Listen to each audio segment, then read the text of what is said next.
welcome to Thank you. this gathering of two beings and maybe a lot of others listening.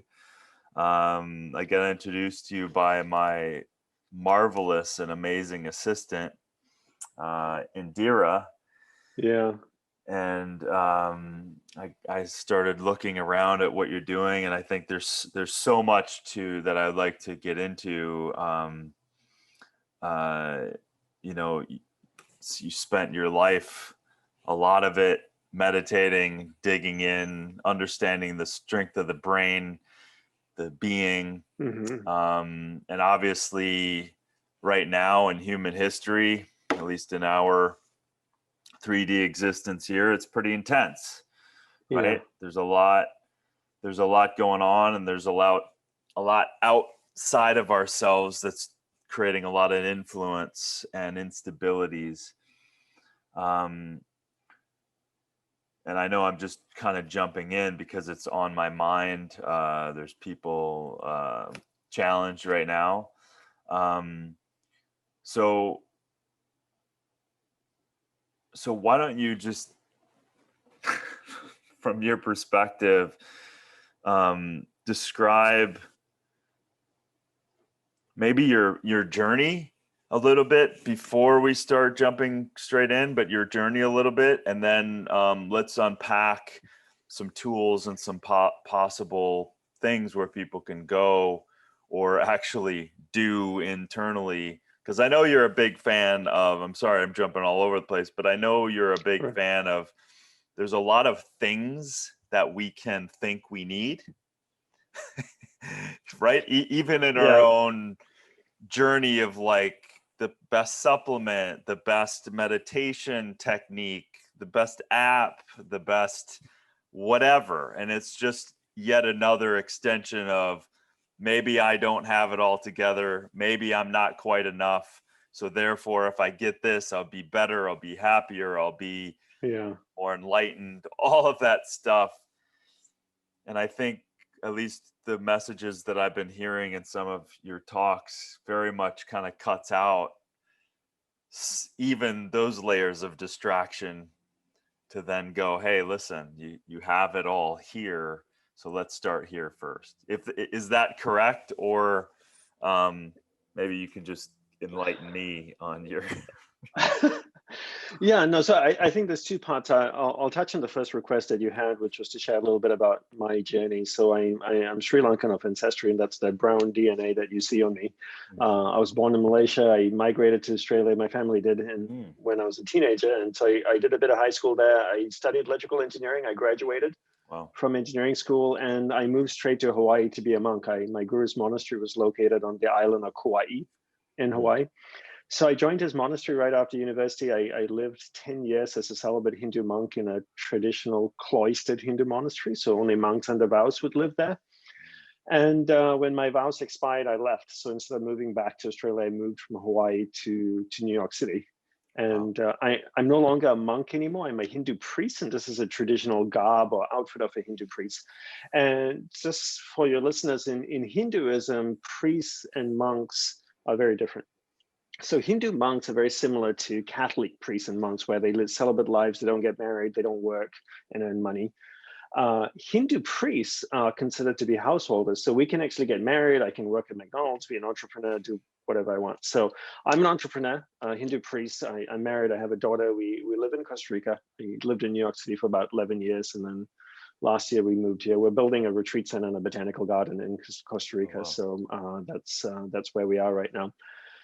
So what I do for a living, if and that's how a simple way to put it, I work as an advisor to entrepreneurs and high performance athletes to help them leverage their mind, understand their mind, and leverage their mind to be the best at what they do. So essentially, that's what I train them in doing. And then wow. I have courses for people that I don't work personally that people can subscribe to online and things like that. That's So amazing. that so that's the first part of sharing a little bit about my journey.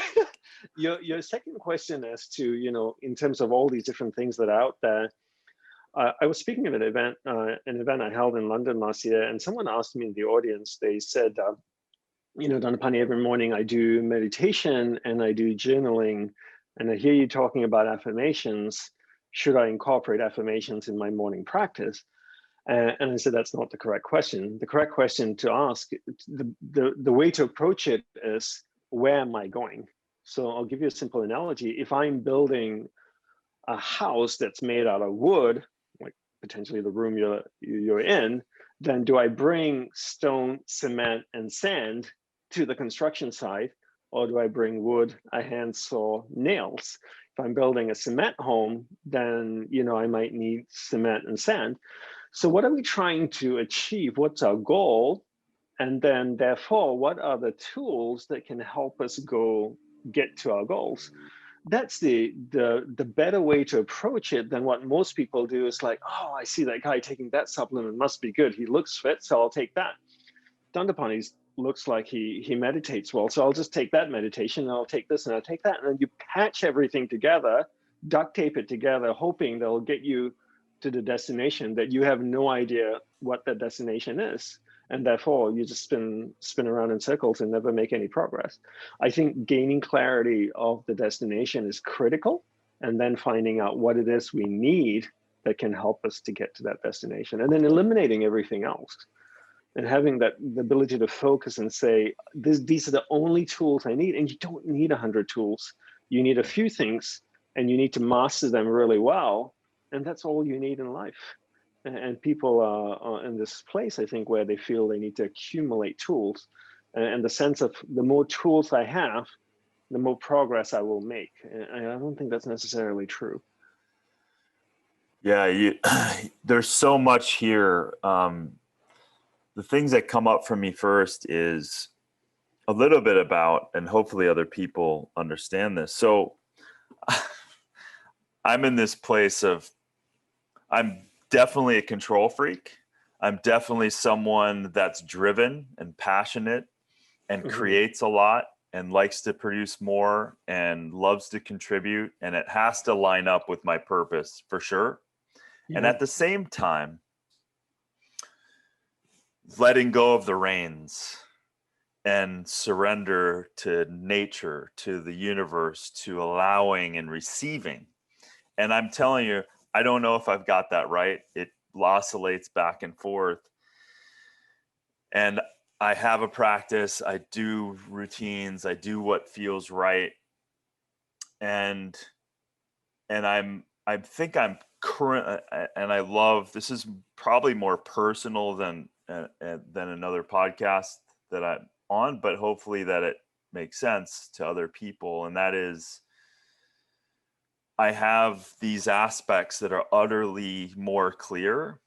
It's purposeful, driven aspects of goals, right? On the one goal, I want to be free and fully sovereign in my own happiness and joy in life, period, right?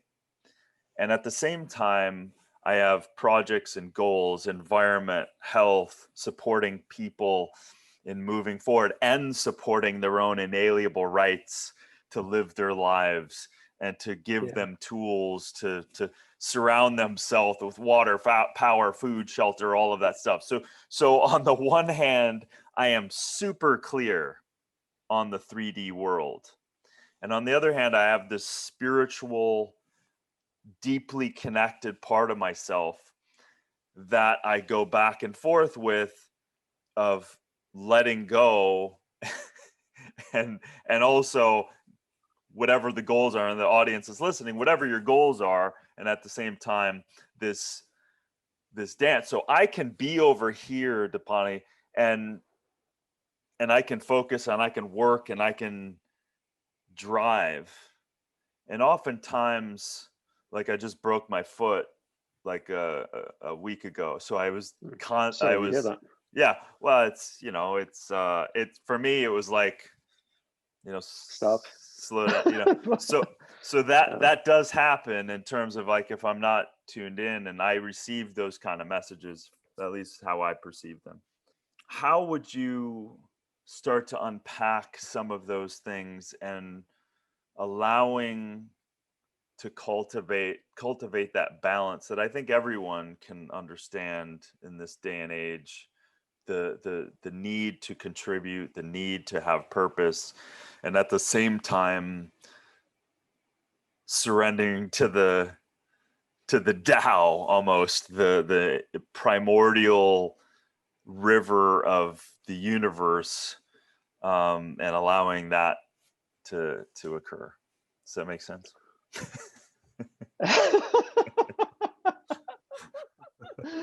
I'll simplify that question in my mind and respond. I think two responses.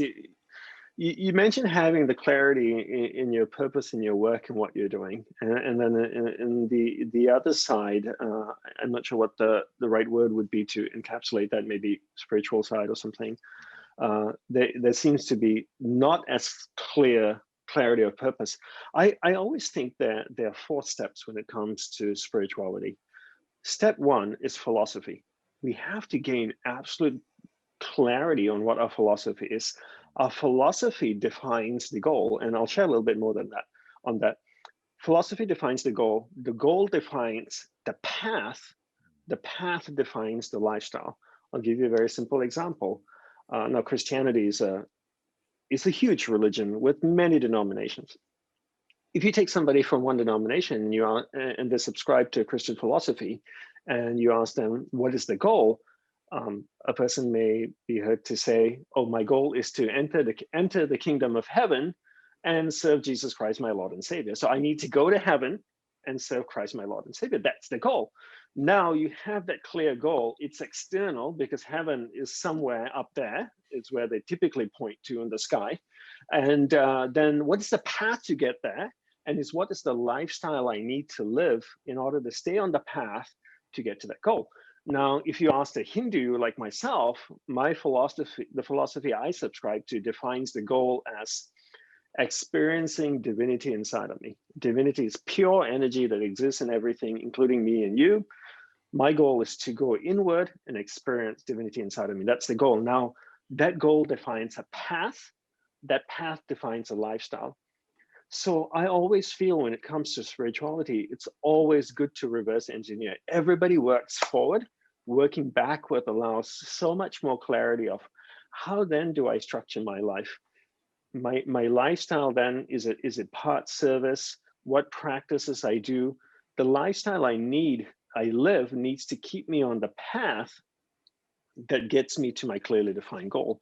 But if you don't have a clearly defined goal in your spiritual life, then it becomes a mishmash of everything, right? It's like, oh, this sounds great. And, that sounds really good. I'll do a little ayahuasca and I will do a little of this. I'll do meditation. I'll do some headspace. I'll do yoga, maybe paddleboard yoga, why not?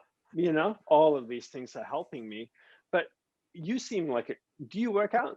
Yeah, Eat healthy? all the time. Yeah, You do, sure. right? That's Yeah. I looked up a little bit about you, and that's kind of your thing. Mm-hmm. So would you recommend to me to just go out there and start munching on carrots and broccoli and because that's gonna get me a healthy body and healthy lifestyle? Or would you rather me be able to look at my body, see what my body needs, kind of come up with a plan and a structure and approach it that way? Yeah, and I would imagine it would be the latter, right? for So sure. the same way with spirituality, people come up to me all the time. It's like, oh, should I do this breathing exercise? Should I do Kundalini yoga? Should I do this? Should I smoke that? I'm like, what? Well, where the hell do you want to go? What do you want in life? You tell me where you want to go, and then I might be able to share what will help you get there. Does that make sense? Yeah, very much.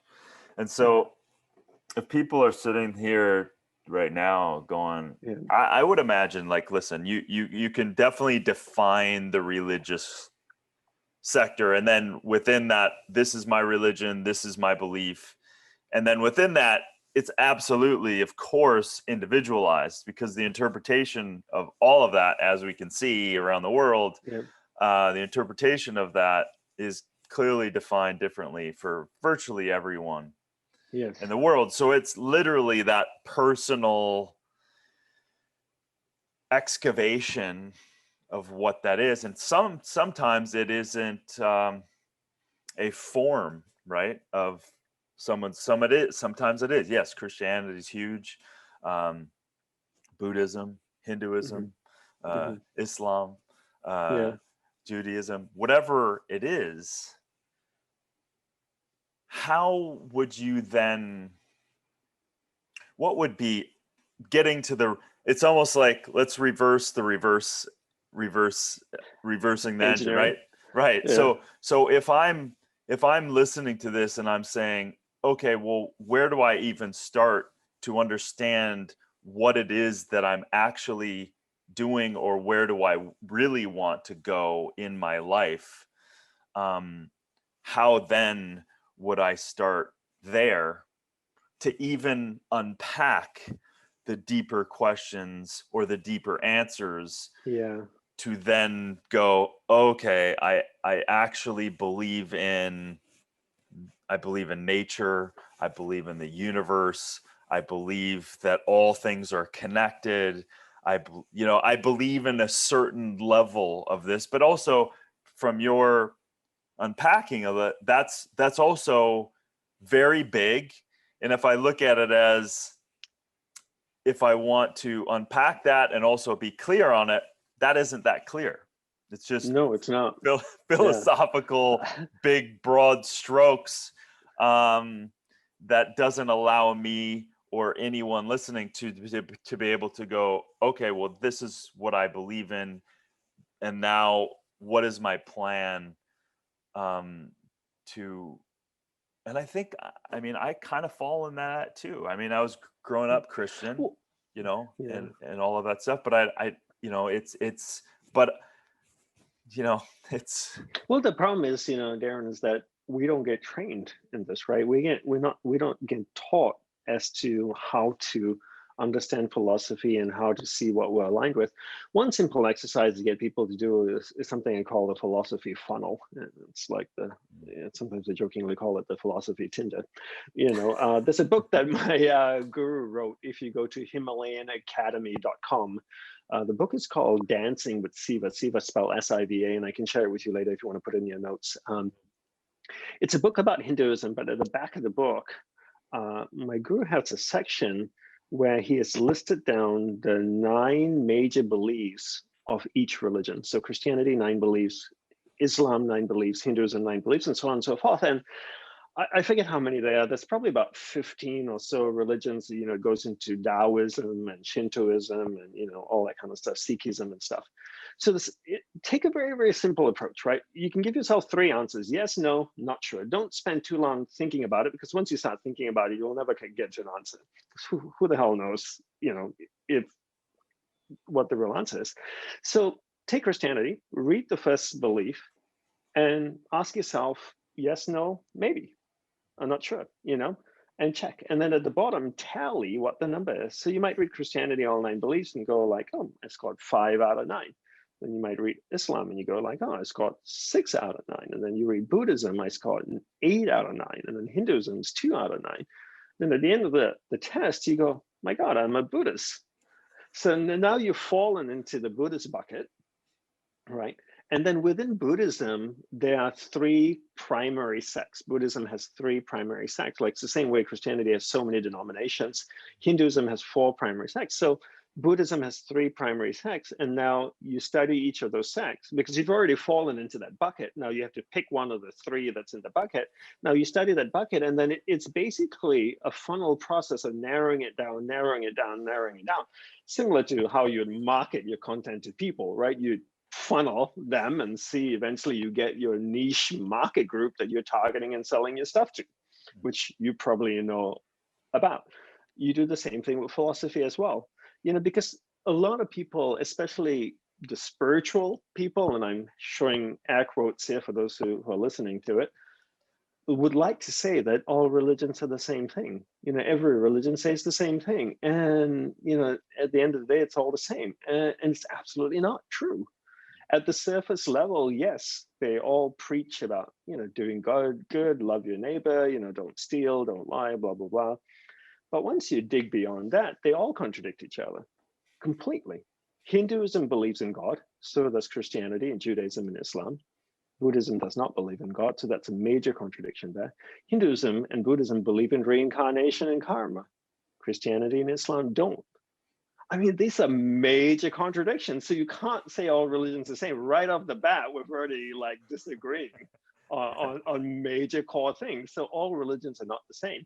So therefore, like what you're saying, Darren, we need to, you may have been born a Christian, raised with Christian teaching in a particular denomination, but as you've grown through your life and you worked on yourself, your life experiences may have given you different insights onto how life is. So now maybe you grew up Christian where it's, you're born, you live, you die, particularly there may be a judgment day, heaven, hell kind of thing, concept. But, I'm not sure how old you are, but, in your decades on this planet, you might have gone like, you know what, I really believe in this reincarnation stuff.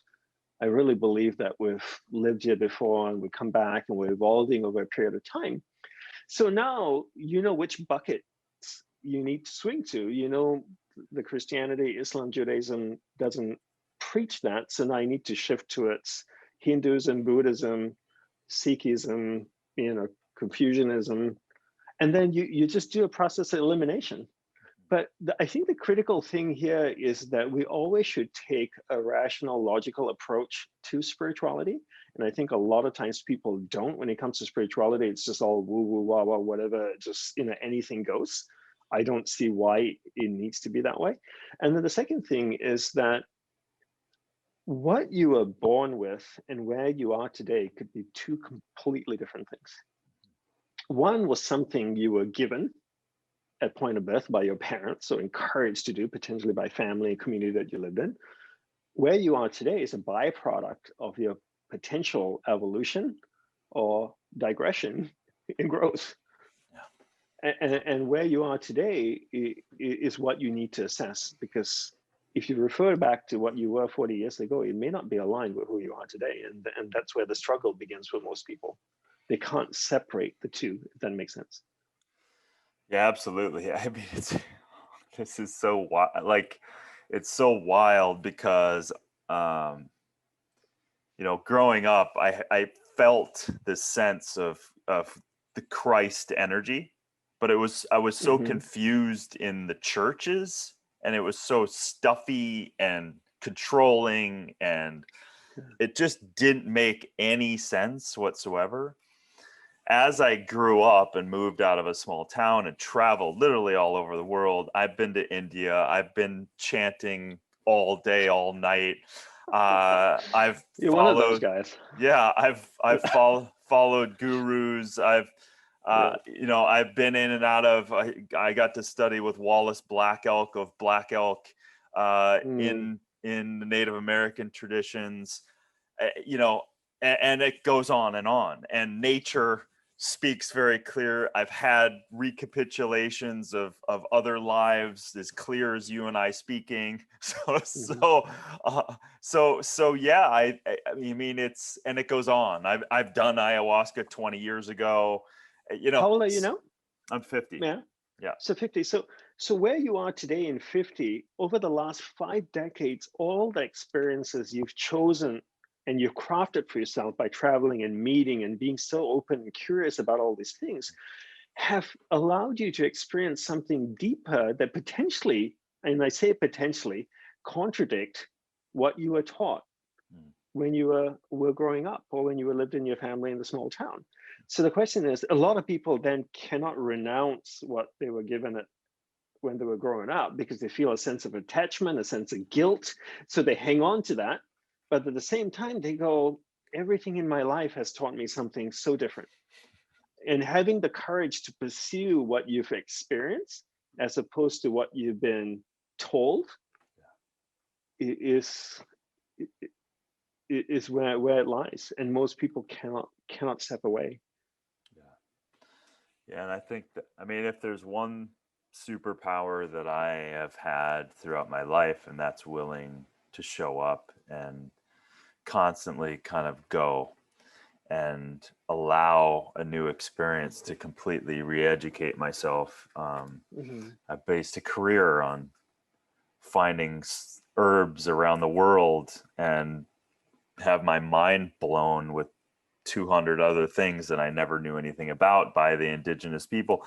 So it's like it's the same thing going on in my professional world as my spiritual world. There's experiences that just keep flooding and keep attuning or reorienting or transforming my lens. And at the same time, you look at this recent pandemic, absolutely, utterly, with greatness actually, and grace underneath all of the gnarliness that we are all experiencing, a letting go, a seeing of the world differently, a possible awakening of certain things too. And so, it's also like I've always looked at a glass half full instead of empty as well. So yeah, you got me thinking in a different way. I don't know where it all resides, but I definitely want to kind of take that test at the end of the book and just because why not take that assessment? Why not critically look at? And that's one of the gifts that you've laid here is why don't I critically look at, just like I would any business I'm going to get involved with or whatever. Right. And like, why don't I critically look at that and answer and ask myself the questions that can reveal maybe more of the truths that are even subconscious that are already playing out as a result of 5 decades of being on the planet. And Darin, I think the big thing is that when it comes to spirituality, people think structure, process, goals are not necessary, right? They think that in spirituality, one should be free, a sense of freedom. I want to be connected to the universe. I'm not held back. There's no boundaries. This is all bullshit. I spent 10 years living as a monk, and I was so blessed to have one of the most, if not the most enlightened human being I've ever met in my life train me. He was all about structure, discipline, outlining a path and defining the goal clearly. Because then it allowed me to harness my energy, channel it down a path with clear guidelines, boundaries on either side to allow me to keep my energy within a certain parameter, focus it towards a clearly defined goal in order to achieve and experience it. It's like a hose, right? If I put it in that spray mode, it's all over the place. But if I can put it to jet mode, I can funnel that water to the one plant that I need to water. And we take this approach with everything in our life. Everything in our life has structure. The most mundane things, you put a shoe on, you put your socks, your shoes, you tie your laces, you never mix those steps out. Taking a shower, you take your clothes off, you go in the shower, you turn the water on, you check the temperature, you get wet, you put soap on, you wash the soap off, you dry yourself, you put new clothes on, you leave. What's 8, 9 steps I shared? Do you ever mix it up? Why don't you say like, hey, I want to be free, man. Life's about being free. Let's diversity. Let's just mix it up. I'll go in the shower with my clothes on, put soap on my clothes. Cool, man. Let's feel some peace, brother. Why don't we do that? Everything else you allow structure, but when you come to spirituality, you don't have the balls to commit, to define your goals, and all of a sudden you tell me this bullshit about the universe going to guide you. You think Pluto, Jupiter, and Uranus are sitting around planning out your life? Give me a freaking break. They're not. I think they got better things to do than think about your pity life on this planet. So don't cop out. Put the responsibility on these planets, on this universe. Do the work. Figure it out yourself. Imagine if I said to you, Darin, you know what? I'm a little bit overweight. I've got the 20 pounds from COVID around my belly. But you know what? The universe is going to guide me. The universe is going to take care of me. I'm just going to surrender, man. I'm just going to surrender myself to the universe. And in about 3 months, I'm going to be ripped and healthy. The universe is going to guide me. What would you say to me? You go, this guy's nuts. The same way people talk to me about spirituality, and I go like, you're freaking nuts. Why don't we take a logical, reasonable approach to spirituality like we do to business, to everything else in life? It's Dude, an easy excuse not to do the hard work. No one wants to do the hard work. you just blasted me. That was incredible because it's so true. Why I'm laughing is because you just put a freaking target on it, and it's so true. What everyone does, it's all of a sudden I'm targeted. I'm on a ship. I've got my bow. I've got my sail, but all of a sudden spirituality, you pull the sail down, pull the bow, and now all of a sudden you're just flailing around in the ocean. Would you approach your business that way? No, and maybe I have in some respects over the years, and I certainly won't anymore. Yeah. Right. So Doesn't why? It doesn't work, right? It doesn't work. You don't get results. Yeah. Would you approach your body that way? No, not at In all. getting your body healthy and fit and strong? You won't. Then all of a sudden, I don't understand. So I wish someone could sit down in front of me and educate my humble, dumb mind on why it works in spirituality, but it doesn't work in everything else. I don't understand. I have struggled to understand 47 years of being on this planet. I don't understand why everyone else thinks that works except me. Well, What there's am I missing? There's a delusion. I mean, clearly there's a delusion to part of it, and let's unpack that a little bit more about your nozzle that you turned into a focus. Like, okay, so 10 years, and it was Kauai that you were on? On Kauai, yeah. On Kauai, amazing. Yeah. So you're on Kauai, you're a monk, you signed up, you're in it. I don't even know, do you even know how long you're going to be there, right? At that point? My goal was to be a monk the rest of my life. Unfortunately, my guru died 3 years after I joined, and things changed a little bit. And then I stayed 7 more additional years, and then I felt we were not aligned, so I left. But if not, I wouldn't be here today talking to you. Wow. So you went, you committed everything, your whole life, literally, which is a really, really, really big deal. So what for you, if you can distill it down into what did you get clear about with your guru helping you? What were the parameters? Like, who were you beforehand, and what led you to understanding your own cultivation of energy and where that energy was going? And what results did you feel you got or garnered or gained during that time? I'll share a little bit about the before the monastery picture because it will help show the before and after. So I wanted to be a monk since I was about 4 or 5 years old. And it wasn't until about 8 or 9 that I realized my purpose in life. My purpose in life was enlightenment or self-realization, and that can be elaborated. But so being a monk was the most efficient way to attain self-realization. So I would meet gurus and teachers and try and learn from them. But where I was struggling was I was not making progress. And it wasn't until I actually met my guru that had a very structured, systematic, step-by-step approach in defining the goal did I finally find that I was actually having traction.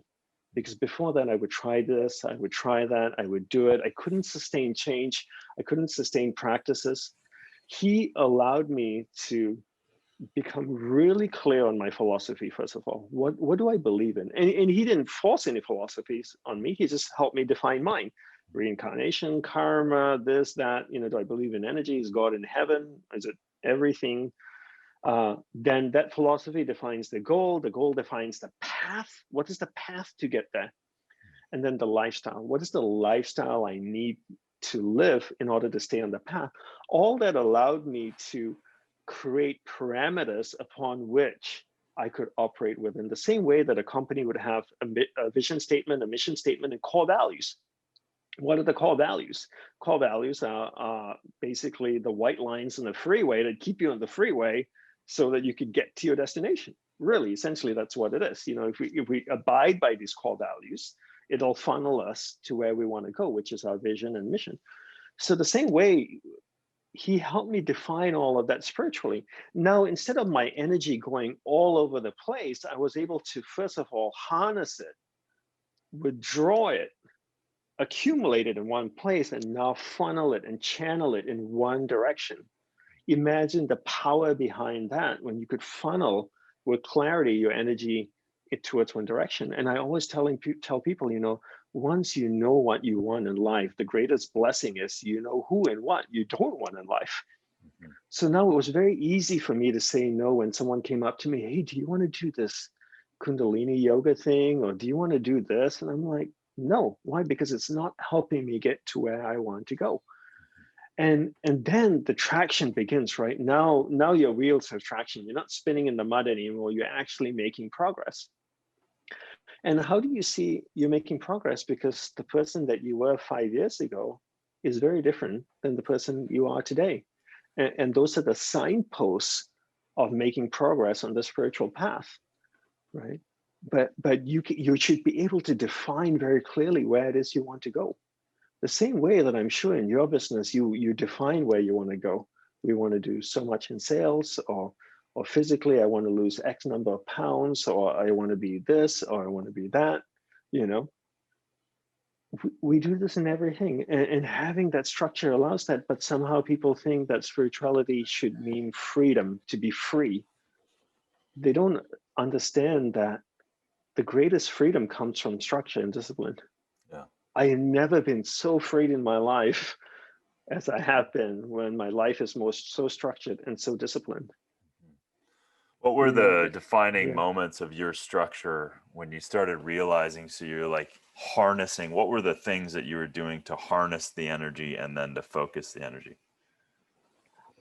One, I would say defining clearly my goal, right? As I define, the more clarity I had on my goal, uh, the more clarity I had on what and who I did not want in my life. One of the things that I talk about all the time, besides focus, is the concept of, I call it the economics of energy. Very simplified perspective that we only have a finite amount of energy each day. And at some point tonight, you and I are going to be exhausted. We're going to go to bed. Depending on how well we sleep, our energy builds back up again. The next day we go out and we invest energy into people and things around us. But most of us never evaluate who and what we're investing our energy in. We just give our energy away. So I always tell people, entrepreneurs that I work with, treat energy the same way you treat money, right? So if I said to you, Darin, hey, I'm creating a new startup. If you invested $100,000 in it, it'd be very helpful. Would you write me a check for $100,000? Probably not. No matter how wealthy you are, you only have a finite amount of money. And before you spend that money, you ask questions. Well, what's your project about? What would be my return on investment? Can you show me a plan? How do you plan to use the money I'm going to give you? So the same way, realizing that I only have a finite amount of energy, realizing that my goal would be a byproduct of my investment, my energy. I have this saying where I say life is a manifestation of where you invest your energy. Mhm. Whatever you put your energy into will start to manifest. Allowed me then to realize very clearly that my energy is finite each day, because I do get tired at night. My goal is to wisely discriminate who and what I'm investing my energy into. It allowed me then to frame my days, not so much in terms of how much time I spent with people. It wasn't about time management anymore. It became more about energy management. Where am I investing my energy? And the important thing to understand here, the other thing I realized as well in this journey here, is that energy does not have the ability to discriminate between what's constructive and what's destructive. Meaning that if I put energy into something destructive, it will grow and become more destructive. If I put energy into something positive, it'll grow and become more positive. A simplified way of looking at energy is to look at energy the same way I look at water. If I took a watering can, I watered a garden bed, the weeds and flowers would grow. The water has no ability to discriminate between the weeds and the flowers. Energy is the same way. So having that clear goal, understanding the concept of energy and the ability to focus that energy allowed me to make sure I never channeled energy into anything that was not aligned with my purpose. And now the goal is to live a purpose-focused life. The byproduct of that is happiness, right?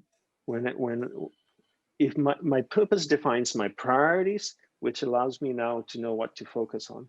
When I focus on my priorities that are defined by my purpose, the byproduct of that is happiness.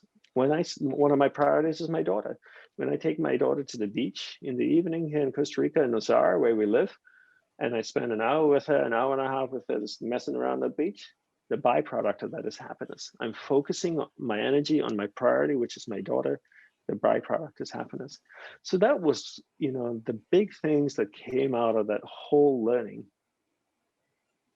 Yeah, I mean, and it all does come down to, I realize that as I get focused in life, for sure over the years, I'm very aware of what I'm doing, who I'm hanging out with. I mean, it's already kind of happening, and I think, but at the same time, it's easy to be like, check this new project out, check this out. Can I just have a little bit of your time? And it's been so hard for me to say no to things, and because I'm like, yeah, but I should say yes because there might be something cool and this might be an opportunity. And it's like, so as you're Can I just pause you? Can I pause you please. 1 second there on what you said that might be an opportunity? Yeah. I struggle with the same thing too, because I'm creative, I'm interested, I want to be part of things. And I realized a few years ago that opportunities are not opportunities if they're not aligned with your purpose. Right.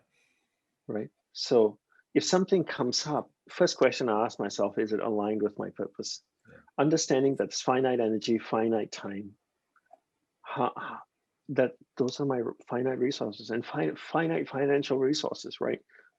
So I want to channel those three things to things that are defined by my purpose in order to manifest them, knowing that by living a purpose-focused life, I live my best life. Yeah. And as I get uplifted as a result of that, I uplift everyone around me. Yeah. I mean, some of my goals are, I want people to live an extraordinary life, but it isn't about eating the perfect food. It is and it isn't. Take care of yourself so that you can kick some ass in life. I mean, that's really, because if you're beaten up, you're sick, you're tired, just like you say, you can't, if you're not sleeping well, you're not going to have much energy left to do anything else. And so I want to help people in their health, and I am doing that, as well as the health of the planet. So, and everything I'm involved in has something to do with that. And obviously that's broad and there's a lot of things coming, right? So it's sometimes like, shit, it's too much coming. But I'm also interested in so much of it. And it's like, and now I'm at this point where I'm like, yeah, no, I have to really kind of find these places where I say no to things, and no is becoming stronger. But at the same time, I realize that even the finite side of things, I don't have the energy to exercise some of those things to the fullest potential that they would require in order for them to express themselves at the biggest level that they could. And so that's where I'm coming to the place where I'm like, I really love this thing and this business and these people, but I know deeply that it can't be maximized in the way that it's set up, and I don't have the time to do it. So I'll share with you a quick story. Do you know this gentleman named Cal Fussman? No. No, it's a good friend of mine, and he does a lot of interviews and has interviewed a bunch of amazing people. So anyway, Cal and I were in San Francisco a couple of years ago, and he was returning to his hotel one night, and a prostitute followed him into the hotel, and she was pregnant. And Cal tells the story much better than I do. It's on his podcast, and so followed him, and he's kind of trying to avoid the prostitute and not, have anyone take a picture of him and the prostitute. And so finally he runs to the elevator as the door opens to go in, and she follows him, and he just turns around to her and says, "I'm so sorry, I can't help you. Like I'm so sorry, I can't. I don't want anything."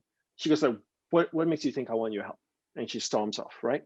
So then he goes up to his room, he sits there, and he's thinking to himself, he's feeling really, really bad, because it's like, maybe she's pregnant, she's hungry, she just, wanted some, maybe I could have just given her some money or see if she needed help.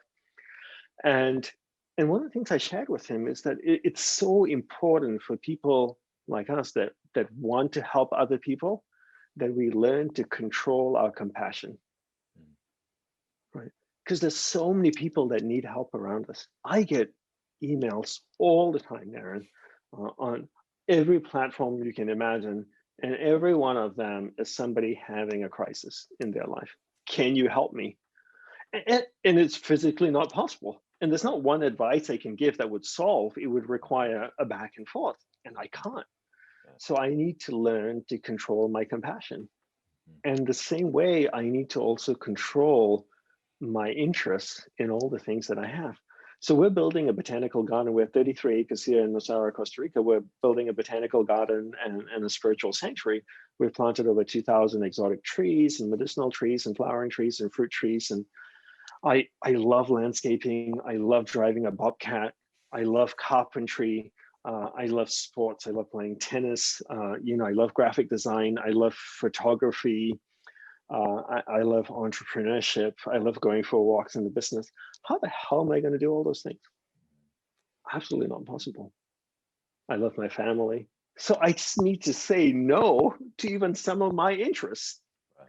So between driving the bobcat, shoveling, pruning trees, working in the garden, landscaping, carpentry, photography, what am I going to say no to?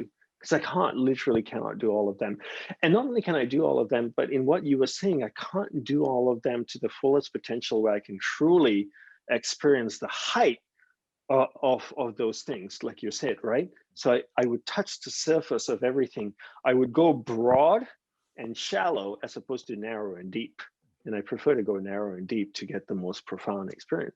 So I control my compassion, and at the same time, I say no to even my own interests. Harnessing those interests is critical, because if not, I would just die Yeah. of I mean, indigestion. yeah.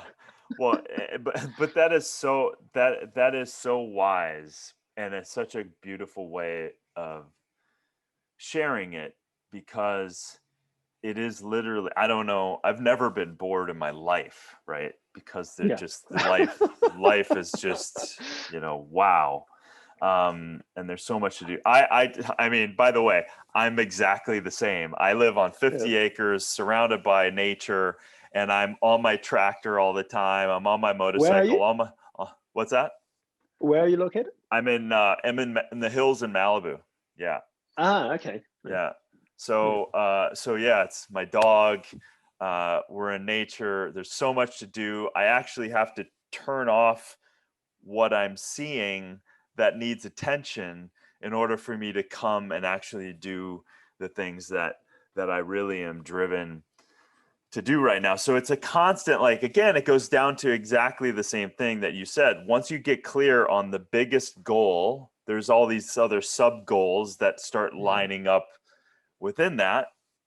And if you don't have that, then it's very difficult to achieve, to accomplish, to narrow that nozzle of focus in our life. And at the same time, the spiritual side of the deep fulfillment, right? That is, I don't know if there isn't anything more important than that. And I think Yeah. everything kind of is an offshoot of it. So And um you'd always be scratching the surface, right? right. You do like a weekend retreat doing paddleboard yoga, and then a week there doing ayahuasca, and then another day doing, I don't know, whatever the hell people do. Like vipassana meditation, and I'm going to do like a headspace retreat. I'm going to do like a Deepak Chopra cleanse, Oprah 28-day, 25-day meditation joint thing. Like, yeah, you could spend your whole life, doing 50 million things. You'd scratch the surface of everything. You'd never go narrow and deep. You'd never have the most profound experiences. You asked me earlier, what was the biggest, things that came out of that structure and discipline for me? That structure and discipline, the clarity of goal that my guru taught me, allowed me to go deep within myself and experience the depths of me, the energy inside of me that that is present in everything and everyone around us, that energy that cannot be created nor can it be destroyed, law of thermodynamics, is present inside of me, to touch into that, to be able to be so focused that you can not only touch it, stay there long enough to experience it in greater ways. That is why we're here on this planet. But we need to take a structured approach. We need to take a disciplined approach, a methodical approach. We'd never get there otherwise. Yeah, you're so true. I mean, you gave me such a gift today in that, because I have been lacking, even though I'm highly structured in this area, I'm lightly structured. Like, I always give myself time and meditation and journaling and all of the stuff around it. And I also, let's read this now. Let's do this now. I've been breathing different breathing techniques and nothing wrong with it, because there's performance breathing, there's enlightenment breathing, I've had all kinds of, there's all kinds of. How much money has been made off those breathing techniques? Oh man. Yeah. I tell you, that's right. So yeah, people always say the one thing people say. I had somebody post a comment the other day on one of the video posts. It's like, I've been watching you for the last 6-7 years. You always say the same thing. Don't you have anything different, anything new? And I'm like, no, actually, I don't. I say the same shit over and over again. Because at the end of the day, that's the mastery, right? The profoundness of experience comes from the repetition of the same practice and the refinement of it over and over and over and over again. I work with one of the best soccer players in the world. He doesn't want to learn 100 things. He doesn't want to learn 100 techniques. He just wants a few, and he wants to master them to be the best. And everyone else, it's like gathering tools. It's like bags and bags of tools, wall full of tools. I'm not really sure how to use them very well. Well, that's it, right? You're scratching the surface on 100 of them, 1,000 of them, as opposed to knowing 1, 2, 3 deeply, and ultimately, where's it going anyway? What's the source of it all anyway? Like, so what's the goal of all of it anyway? So if you just look at it all, underneath it all, we all want the same thing. We want to be happy. We want to be healthy. We want to have purpose. We want to be connected and feel and perceive that oneness on some level, whether you're going to listen to this and say, well, that's not my goal, whatever. But, it's funny that when you reach a certain status or you hit a certain monetary goal, inevitably, either the pain never gets squelched and the person's still in ruminating just torture of themselves and their destructive past, then they make $1 billion, or they hit this goal and then realize, oh, that's not what I really wanted anyway. So it's you've heard that story over and over and over again. So I know you have apps and everything, and I don't know much about them, but I am curious to kind of learn more. I am highly disciplined, and just one little aspect. When my father, I think I was 7, he asked me what I wanted to do. You know what I told him? I wanted to move to Shaolin and become a Shaolin monk and learn the Were you a big art. fan of David Carradine? Of course. Of course. Like, absolutely. Everyone, I know Kung Fu was like my thing. It was the who that person was and the energy of and I started in my small town. I started karate class, and it was an adult class, and they allowed me to come in, and I got so disciplined. It was my first meditation. You were teaching us, traditional karate and traditional meditation and all that stuff. I got so focused. I'd go home, I'd do all the homework, I'd practice the forms, I'd come back, I'd ask the teacher a million questions. You know what he finally did? He says, I don't have enough attention for this kid. You got to go. He kicked me out because I wanted to. Are you serious? Yeah. Wow. So but anyway, I just thought that was funny. So I do thrive in discipline, but I also have to admit I've gotten so saturated with a lot of shiny objects in a lot of ways. I've the most success I've had when I've super focused. And that's the problem I think people like you and me will encounter, right? Is that so many opportunities come our way, so many requests. The more we do, the more podcasts we're on, the more people hear about us, the more people want to engage with us. And then it dilutes everything. And I think it's so critically important. For me, the reminder every day I tell myself is that my life is finite. I don't say life is short, because life is not short. If I live another 20 years, that's a long time. If I'm stuck in traffic for 5 minutes, I'm thinking that's a long time. So life is short, life is finite. And how do I want to live that life, right? I want it to be an amazing life. You know, Darin, when 3 years after I joined the monastery, we found out one day my guru had cancer. And within 3 months, he died. And one of the things he said towards the end of that period, right before he died, he was on his deathbed, is, what an amazing life. I would not have traded it for anything in the world. What an amazing life. I would not have traded it for anything in the world. So imagine being on your deathbed, to be able to look back in your life and go, that was spectacular. But you can only say that if you have clarity of purpose, clarity of priorities, which have been defined by your purpose, and that ability to stay focused on those priorities and not get distracted by shiny objects, by opportunities that are not aligned with your purpose. Because the resulting effect then is that happiness, that contentment, that fulfillment, right? Being able to control your compassion, harness that energy, focus that compassion, focus that energy all towards one area. Going narrow, deep, creating much more profound impacts than shallow and broad.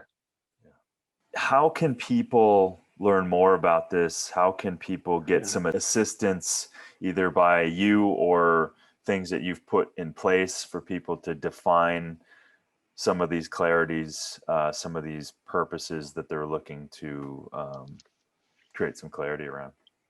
Yeah, so I would say I have an app which has 3 courses on it. You can just look for the Dandapani app on the App Store, Play Store. There's one course on meditation, one on managing energy, and then the other one was on focus. I recommend doing the focus course, because in order to find purpose, you need to be able to be focused long enough to go within yourself to discover your purpose. If you're too distracted, then you'll never get that. So that's one I would recommend. And I send out a weekly email, so you could go to my website, which is dandapani.org, and subscribe to that for free. And then I do post on Instagram quite regularly. So if you're looking for little bits of information, those are some good places to go. And I have also an active YouTube channel with over 100 videos that all my content's on there. Yeah, I've seen some of those things. There's magical wisdom in that. What I like and what's different about your message is that it's teaching people how to stop long enough to access themselves, and that's the point. So I'm excited to check it out, and I know other people, and then that other one of managing energy, I know people all over the place struggle with that all the time, and even myself with what we just talked about, all of the things coming every day, all day. So I know people are going to love exploring what you're doing. And it doesn't have to be, again, I just want to reiterate, doesn't matter what you believe in, doesn't matter what your religion is. All it does is allow you to access yourself, to define what your beliefs are, so that you can have the hose more focused on spraying the plants that you want to spray. So no, so well put, exactly. And I think these are just fundamental tools and learnings that every human being should have, right? Regardless of whether you're religious or atheist or an agnostic. Yeah, so take it from a monk who spent time focusing his energy. I know that you've enlightened me today on the difference between haphazardly having a spiritual life and just kind of and the difference between the goals and the things I have set up in this life, and then the kind of the not goals that I have in my other life. So deeply grateful for your time that we've spent here today, and I know we're contributing to each other's lives today and the time that we've spent. So I really appreciate it. Please stay connected, and we can jump down another rabbit hole another time. That would be lovely. Thank you for having me on your show. For sure. Thank you, my friend. Appreciate it. Thank you.